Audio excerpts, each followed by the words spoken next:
Oi pessoal, tudo bem?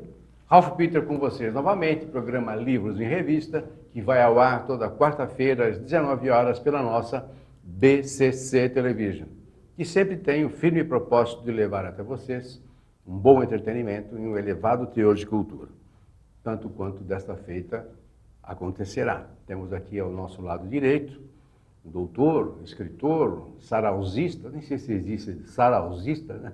Porque o frequentador de sarau, dos velhos tempos. o nosso amigo Hans Freudenthal. Já é a terceira vez que comparece ao programa, para nosso gáudio e plena satisfação. Antes de passar para ele, eu quero agradecer, como sempre faço, aos trabalhos técnicos dessa equipe maravilhosa, a Betânia, a Luciana, a Márcio, o Everaldo, que sem eles nós não estaríamos aí permeando nas maquinetas que vocês possuem. Maria Estela Guedes, que a partir do site www.com, situado em Lisboa, nos insere totalmente no universo lusófono, dando-nos uma audiência muito grande e principalmente muito gabaritada, que é o que a gente vem buscando nessa trajetória de 11 anos. Também ao Facebook, Estela.Guedes 56. En passant, quero parabenizar e desejar muito sucesso à nossa amiga Luciene Balbino, que acaba de lançar em Portugal uma segunda edição do seu livro De Eva a Madalena, um livro muito gostoso, picante, palpitante e que, sem dúvida alguma, fará muito sucesso. Pelo menos é o que todos nós aqui da BCC Television desejamos. Um último avisinho. Avisinho não, é uma solicitação. Que vocês pensem bem ao votar. Todo mundo agora fica polarizando a eleição entre presidente, quem vai ser presidente. Nada disso. O principal nesta jogada democrática toda é o deputado federal. Muito cuidado em quem você for votar, para escolher para representar os seus interesses. Porque é este cara que vai legislar. E a legislação, você sabe como é que está. Então, tentemos ao menos ser um canalha a menos. Sabe esse negócio de, o político é corrupto?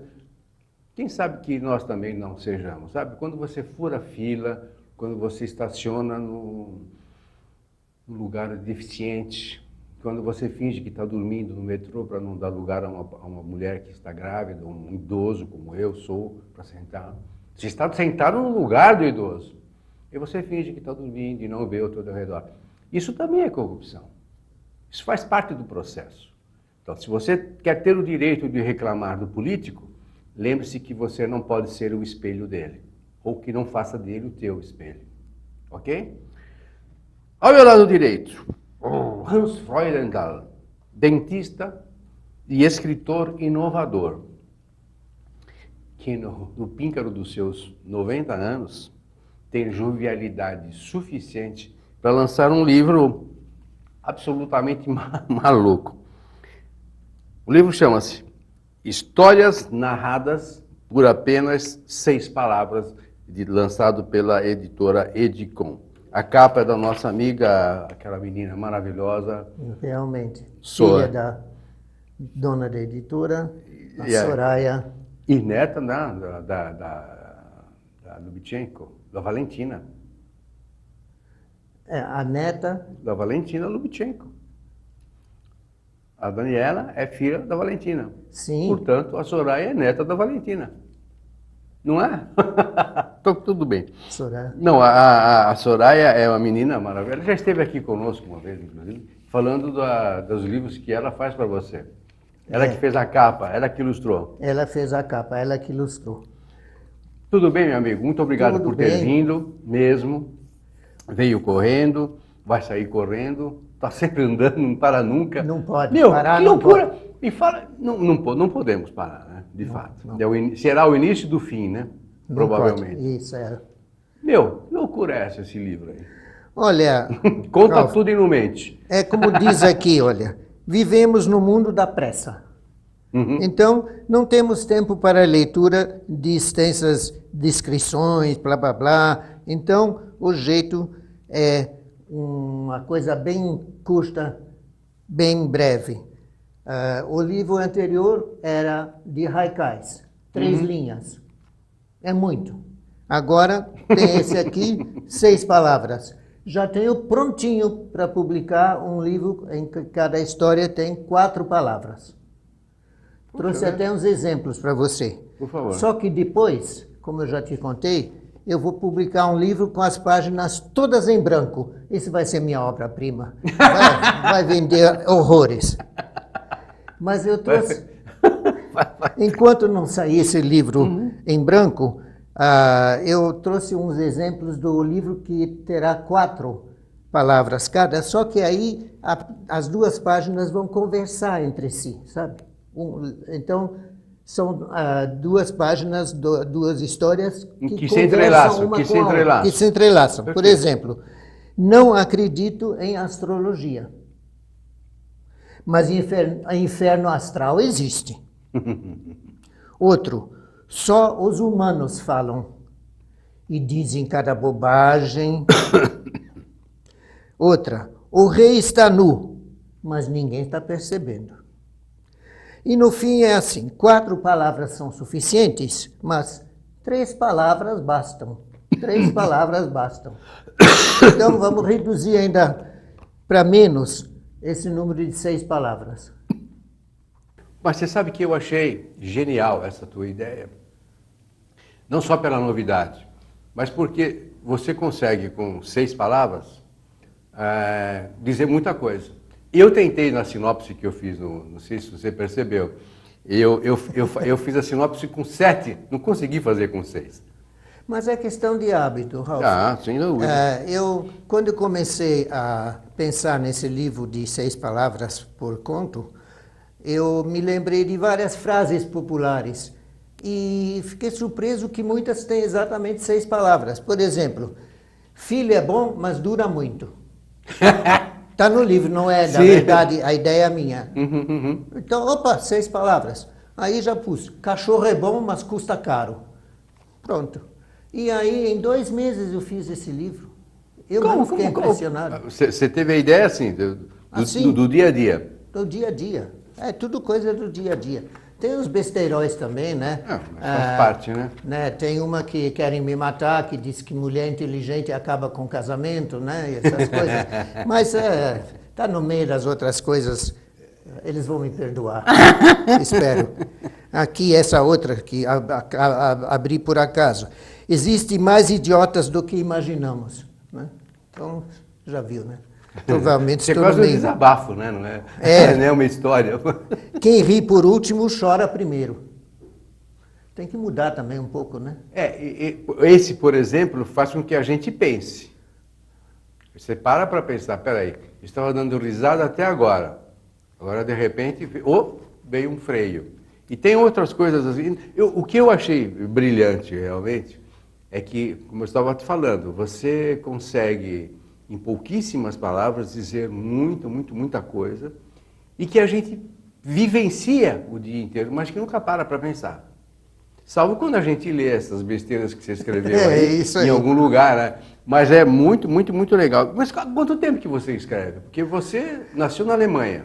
Eu nasci na Alemanha em 28, com quase 11 anos, em 1939, vim para o Brasil. Aí estudei odontologia e exerci a profissão de odontopediatra até a virada de 1999 para 2000.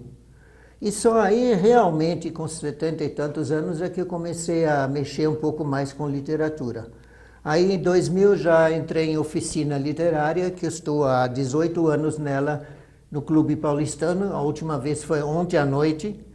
E aí estou tentando aprender a escrever e tenho tido excelentes professores. Eu acho que você fala em aprender a escrever, mas eu acho que você está aprendendo a aprimorar a arte da escrita, porque você escreve bem. Tem boas ideias, aliás, ideias maluquíssimas, por sinal. O último texto, que aliás ainda nem foi divulgado, é a história de um país em que só nascem bebês homens. Não nasce uma única mulher. Isso durante 30 anos. Agora imagina um país assim. Então eu fui vendo lá como é que é esse negócio essa história vai para um livro do Paulistano, o livro anual, que esse ano é sobre realidade fantástica. Fazer uma apologia deles lá? É. Então, às vezes a gente... Apologia não, antologia, olha que loucura. Apologia. Todo ano tem esse livro, né? Foi sobre brasilidade no ano passado, em que eu escrevi como eu me senti no Brasil depois de 2 anos, quando eu tinha 12, 13 anos, como é que eu senti o Brasil quase que recém-chegado.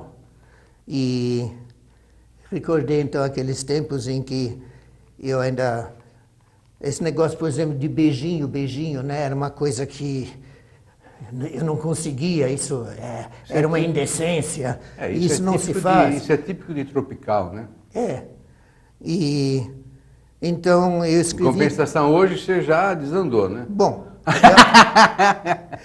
eu acabei dizendo, né, que eu sou também um semi-beijoqueiro, mas ainda acho estranho, ainda, tá bom, mas ainda acho estranho. Depois você sabe, conforme o lugar é 1 beijinho, é 2 beijinhos, é 3, cada um significa uma coisa, então você tem que aprender beijologia. Importante é beijar, não importa a quantidade, né? Eu vou fazer um curso de pós-graduação em beijologia para ficar realmente Quando você conseguir a escola, você me avisa, por gentileza. Vamos juntos. Vamos fazer isso juntos. Os 2 velhinhos beijando por aí é uma loucura isso, né? Mas e daí? Então, aí afinal, você veio da... Uma coisa que me parece que meio óbvio no teu caso. A tua ambiência era literária, ou seja, o teu ambiente era propício a você ter ideias, a literatura, você lia muito quando era criança, os teus pais obrigavam você a ler. Como é que funcionava isso? Quando eu era criança, na Alemanha, a minha família é de origem judaica liberal. Liberal significa que a gente ia rezar apenas nos grandes feriados 2 vezes por ano, e que para mim já era demais, e que eu não gostava. Mas nesse ambiente, a gente lia bastante. Eu entrei primeiro em escola pública. E me dei muito bem na escola pública, até que o Hitler decretou que quem for de origem judaica tem que ir em escola religiosa, não pode ficar em escola pública. Aí tive que mudar de escola. Aí entrei numa escola pertinho de casa, onde sofri o maior bullying da minha vida em escola judaica, tá? Aí mudei para uma 3ª escola que ficava do outro lado da cidade, onde tinha que ir de metrô, e que era uma escola tipo florestal, que de manhã tinha aulas e à tarde tinha piscina, tinha campo de futebol, a gente plantava alguma coisa e anotava. Como todo mundo já estava pensando em fugir da Alemanha, emigrar, nós tivemos muitas preparativo para isso. Isso é, inglês em doses maciças e uma matéria que era assim, lavar prato, engraxar sapato, limpar vidraça, né? E tinha até boletim disso, né? O meu boletim dizia, Hans se esforçou em satisfazer as necessidades, quer dizer, eu era péssimo, né? Até hoje, para limpar vidraça, engraxar sapato, já não dá, mas veja o preparativo. Por outro lado, tinha aquela ansiedade que toda manhã, quando a gente chegava, quem foi embora de ontem para hoje? Quem saiu dessa Alemanha hitlerista e conseguiu fugir? Quem entre diretores, professores e colegas alunos que eram realmente muito unidos. Naquela época se lia bastante, mas eu lia aqueles livros infantis da época, não, nem mais nem menos. E lia um pouco também algumas histórias da Bíblia. As histórias da Bíblia me fascinaram muito. Você continua com o idioma? Sim, eu estive na Alemanha há poucos anos atrás e dei algumas conferências. Mas o meu alemão é o alemão falado na Alemanha de 1939. Então, não dá, por exemplo, para traduzir livros. Eu tentei Levei um dia para reduzir uma página e desisti. Aí, do português para o alemão, preciso de um profissional. E há um livro que está sendo feito na Alemanha, de contos meus, que está sendo impresso. Se mal me lembro, você também tem uma participação num sarau.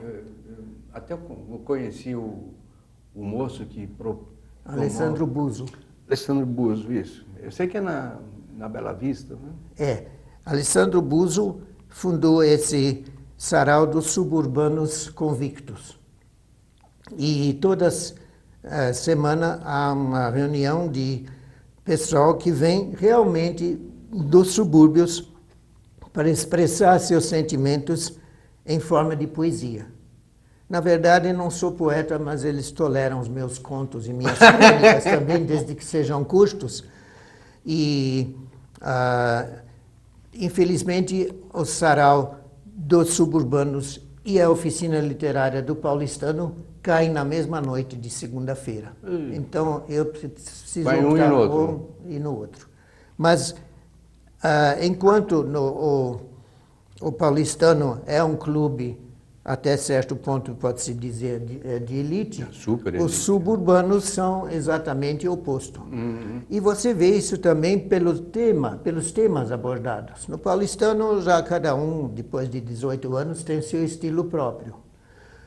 E alguns têm um estilo mais rebuscado, outros gostam mais de coisas familiares ou humor. Nos suburbanos, há ainda muita queixa, muito protesto contra a violência, contra agressões a mulheres, contra o racismo, contra o antifeminismo.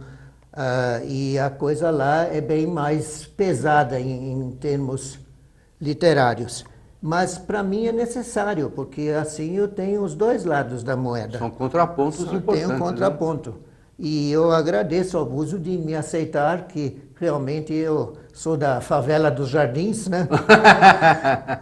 E eles brincando me chamam, entre aspas, de presidente. Mas eu acho que justamente, não é que eles te aceitam lá, eles querem você lá porque você é uma fonte de aprendizado. Quanto mais não seja, um belíssimo exemplo. Eu gostaria de ser uma ponte entre esses dois saraus, mas isso é muito difícil. Eu já consegui que se 5 moças, mulheres do paulistano fossem ao sarau lá na Bela Vista, mas até hoje só consegui uma vez que um sócio, frequentador do sarau dos suburbanos fosse ao paulistano, que foi o Walter Limonada. E ele foi porque nós fizemos um livro juntos. Eu fiz os haikais e ele fez as ilustrações. Então, naquela noite, nós lançamos 2 livros de haikais, do Limonada e aquele que eu fiz com a Nete Soraya. Que foi, então, muito interessante. Nós lançamos o livro, de um lado, o Walter Limonada, que é um homem, e outro a menininha. Mas foi uma coisa... Soraya é um encanto de pessoa, né? Você quer dar o endereço do sarau, se alguém quiser participar? O sarau é na rua 13 de maio, 70, segundo andar. Às segundas-feiras, às 19h30, 20 horas, o pessoal vem de longe, então nem todo mundo consegue chegar. É um prédio antigo, não tem elevador, e o sarau tem geralmente um pouco de música, tem 2 músicos geralmente que estão tocando. Bacana. E às vezes você tem surpresas, né? Às vezes passa um vídeo, alguma coisa, é muito autêntico, é realmente a alma do povo falando. E é importante para a gente se localizar. E permite-se que qualquer pessoa possa entrar, qualquer interessado? Ou tem Não que só escrever? permite, como convida para já recitar alguma coisa. Que bom, poxa. É muito aberto, muito democrático. Então é Rua 13 de Maio, 70, segundo andar. Isso. Como é que chama lá o sarau? Suburbanos Convictos. Suburbanos Convictos. Perfeito. Para quem quiser mais informações, tem que clicar em Alessandro Buso, Buso com Z, No blog dele tem todas as informações Perfeito. e geralmente fotos do sarau da última segunda-feira. Faz uma gentileza para encerrar. Dá uma ou duas lidas aí de algo que você queira presentear os espequinautas com a Em tua lugar de curtas, genialidade. Em lugar de curtas 4 palavras, longas 6 palavras. Exato, vamos lá. Está certo. Não são haikais de 3, né? Não, 3 linhas. aí não dá. Então É vamos difícil ver. escolher uma, porque todas são boas, né? Obrigado. Não, é verdade. São geniais. É impactante, como eu te falei. Então aqui, não gosto de mulheres frias, masculinizadas. Gosto de mulheres alegres e femininas. Quer dizer, já é o início daquele contraponto que você faz no próximo livro. O próximo livro, se não for de 4 palavras, eu tenho pronto contos escritos nos últimos 2 anos para serem publicados. Porque na oficina do Paulistano demos lição de casa. Então a gente, Tá. né, os professores dão temas e a gente E como é que escreve. qual é o teu mecanismo de escrita? Como é que você se fecha, você se isola, você se imbui que tem que escrever? Como é que faz? Ou é Não, é natural? tudo na cabeça. Enquanto o conto não tiver começo, meio e fim na minha cabeça, eu não sento para escrever. Claro que depois... Você não esquece, pô? Não esquece? Não. Não falha? Não. Pô, fantástico. Provavelmente meu próximo livro vai se chamar Meus 90 Anos e Outras Histórias. Então eu quero escrever um agora sobre isso ainda não escrevi, mas está na cabeça. Está na cabeça. Está no HD. Isso. Então é um homem que aos 90 anos resolve fazer tudo de acordo com a idade. Então ele vai ao médico, vai ao geriatra, vai ao oftalmologista, vai ao dentista. Depois ele tira tudo que é tapete solto, ele põe barras no chuveiro e diz, agora estou salvo. E aí acontece 2 coisas. Ele vai tomar um banho e de repente a vista dele escurece. Ele pensa, pronto, estou ficando cego. Aí ele percebe que apenas esqueceu de tirar os óculos. Embaçou tudo. E na hora de sair... Você já fez isso alguma vez? Isso Já. é verdade, né? Já me aconteceu. E na hora de sair do banheiro, o dedão do pé engancha na porta e leva o maior tombo. Isso depois de tomar todas as providências de não acontecer nada. Ou apanhar um forte resfriado e ficar com pneumonia. E ter que tossir no meio do programa do rádio. Isso aí é a ironia dele, porque ele está falando isso porque há pouco nós tivemos que interromper porque eu comecei a tossir e não parava mais. Ele ficou nervoso, coitado. Não, é emocionado com a tua presença. Deve ser isso. Meu caro, obrigado Muito por ter obrigado. vindo. Infelizmente o nosso tempo já se foi. Já nos divertimos. E olha, sem dúvida, se não fosse a diversão não valeria a pena. Está intimado a trazer os próximos livros, porque você não para, então... Né? Obrigado. É um rio caudaloso, aí vai... O pior é que o rio é caudaloso, mas eu não sei nadar. Bom, nada é perfeito, né? Agora te peguei. Pegou. Gente, Muito obrigado. imagina, eu é que tenho que agradecer a Tá valiosa ótimo. presença aqui. Gente, conversamos com o Hans Freudenthal, um alemão maluco, mas é um maluco beleza, e que no Píncaro, como eu já falei, no Píncaro do alto dos seus 90 anos, tem uma fluidez literária miserável de boa, Miserável. e que sempre presenteia os seus amigos e seus seguidores. Trouxe aqui ao programa o livro Histórias Narradas por Apenas 6 Palavras. É genial, eu aconselho. Gente, muito obrigado pela presença, pela paciência. Até já. Tchau, tchau.